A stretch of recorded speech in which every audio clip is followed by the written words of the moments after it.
எச்சபோ சினிமாலைக்கு எந்த அப்படி நினச்சி பார்க்க பெற முடியும் பார்த்தீங்கன்னா, பிக் பாஸ் சீசன் 8ஓட இப்போ லைவ் ஸ்ட்ரீமிங்கில் வந்து பார்த்தீங்கன்னா, ஒரு பயங்கரமாக ஒரு சம்பவம் போய்கிட்டு இருக்கு.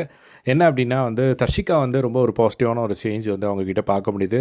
எல்லார்கிட்டையும் வந்து ரொம்ப பாசிட்டிவாக வந்து பேசிகிட்டு இருக்காங்க. ஸோ ஃபர்ஸ்ட் அர்ணவுக்கு அவங்க அட்வைஸ் கொடுத்த விதமாகட்டும், இப்போது சாச்சனா கிட்ட உட்காந்துட்டு ஒரு விஷயம் வந்து சொல்லிட்டு இருக்காங்க. சாச்சனா, நீ வந்து இவ்வளோ மெச்சூரிட்டியான ஒரு பெரிய ஒரு ஆக்டர்ஸ், நீ சூப்பரான ஒரு ஆக்டர்ஸ், நல்லா தானே பண்ணிகிட்ருக்க, நீ ஏன் அவ்வளோ மோசமாக நீ பண்ண அப்படின்னு சொல்லி ஒரு விஷயத்தை மென்ஷன் பண்ணி வந்து கேட்குறாங்க. வர்ஷினி தான் வந்து அவளுக்கு பண்ணுறா அப்படின்னா, நீயும் கூட போய் அந்த தப்பை ஏன் பண்ணுற அப்படிங்கிற மாதிரி. எதுக்காக அப்படின்னா வந்து சௌந்தர்யா வந்து அங்கே சோஃபாவில் உட்காந்துட்டு அதை படுத்துட்டு அழுதுட்டு இருப்பாங்க. ஸோ இங்கே பாருங்கள் மக்களே, நாங்கள் சொன்னோம்ல இவங்க வந்து எப்படி நடிக்கிறாங்க பாருங்கள் அப்படின்னு சொல்லி ஒரு மாதிரி பண்ணியிருப்பாங்க. அது பார்க்குறதுக்கே வந்து என்னடா இப்படி பண்ணுறாங்களே அப்படிங்கிற மாதிரி தான் வந்து இருந்தது. ஒருத்தர் வந்து உண்மையிலே அழுகிறாங்களா இல்லை உண்மையிலே ஃபீல் பண்ணுறாங்களான்னு தெரியாமல் அந்த இடத்துல போயிட்டு நீ கேமரா முன்னாடி வந்து சொல்கிற அப்படின்னோடனே வர்ஷினி வந்து, இல்லைக்கா நான்லாம் சொல்லல, வர்ஷினி தான் சொன்னாங்க, நான் கூட தான் நின்னேன், கை தான் ஆட்டினேன், தலை தான் ஆட்டினேன்.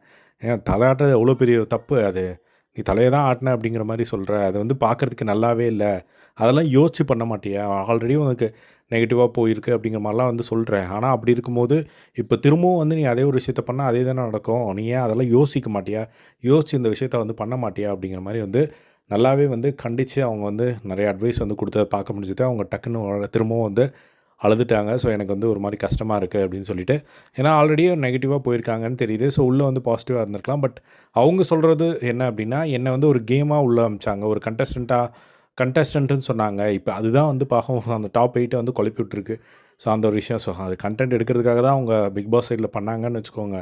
பட் அப்படி இருக்கும்போது நீங்கள் அது ஒரு டெஸ்ட் மாதிரி தான். ஸோ உங்களை கண்டஸ்டன்ட்டுன்னு சொன்னதுக்கப்புறம் நீங்கள் எப்படி பிஹேவ் பண்ணுறீங்க அப்படிங்கிற ஒரு விஷயம், அதில் தான் வந்து ஃபெயில் ஆனாங்க வர்ஷினி, சாச்சனா இவங்க எல்லாருமே. ஸோ இப்போ அந்த ஒரு விஷயத்தை தான் வந்து தர்ஷிகா வந்து அட்வைஸ் பண்ணிட்டு தான் வந்து பார்க்க முடிஞ்சுது. ஸோ இதை பற்றி உங்களோட ஒப்பீனியன் கமெண்ட் பாக்ஸில் ஷேர் பண்ணுங்கள். இதே மாதிரி எல்லாம் பிக் பாஸ் அப்படி தெரிஞ்சுக்க நம்மளோட சேனலை சப்ஸ்கிரைப் பண்ணி சப்போர்ட் பண்ணுங்கள். தேங்க்ஸ் ஃபார் வாட்சிங்.